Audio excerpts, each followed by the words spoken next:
Today, a troubling new report shows Manitoba has one of the highest rates of missing and murdered Indigenous women in Canada. And it found our province may be acting as a feeder province for sex trafficking. Here to explain is CTV's Taylor Brock. Taylor, what does this report mean when it describes Manitoba as a feeder province for sex trafficking? Well, merely this report examined the connection between MMIWG cases and sex advertisements on escort websites. And as you mentioned, Manitoba and in particular Winnipeg have among the highest rates of disappearances. We also have some of the lowest levels of sexual advertising of Indigenous women. Now, the disturbing implication here is that Indigenous women are being taken from our province at disproportionately high rates and trafficked to other parts of the country. The report analyzed 185 disappearances between 2010 and 2023. It found Winnipeg had the highest share at 14%. Out of all the provinces, Manitoba was in second place at 21% behind Alberta. Researchers also collected nearly 3,500 sex ads that claim to feature an Indigenous woman or girl over the past 9 years.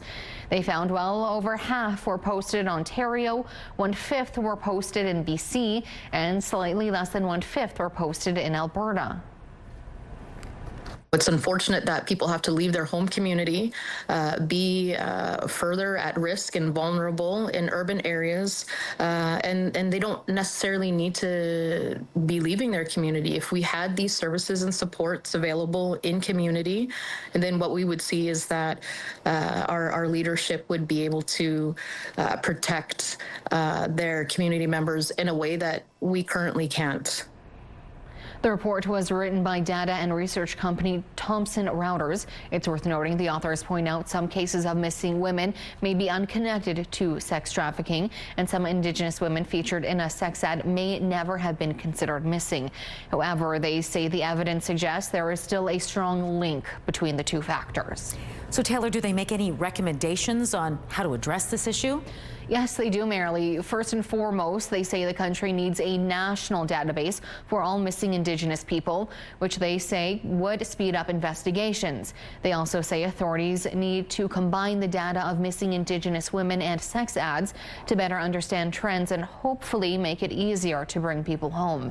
And Marilee, we have a larger story on this up on our website. Head to ctvnewswinnipeg.ca to find out more about why our city tops the list for disappearances and why cities like Edmonton and Ottawa are hotspots for sex advertising.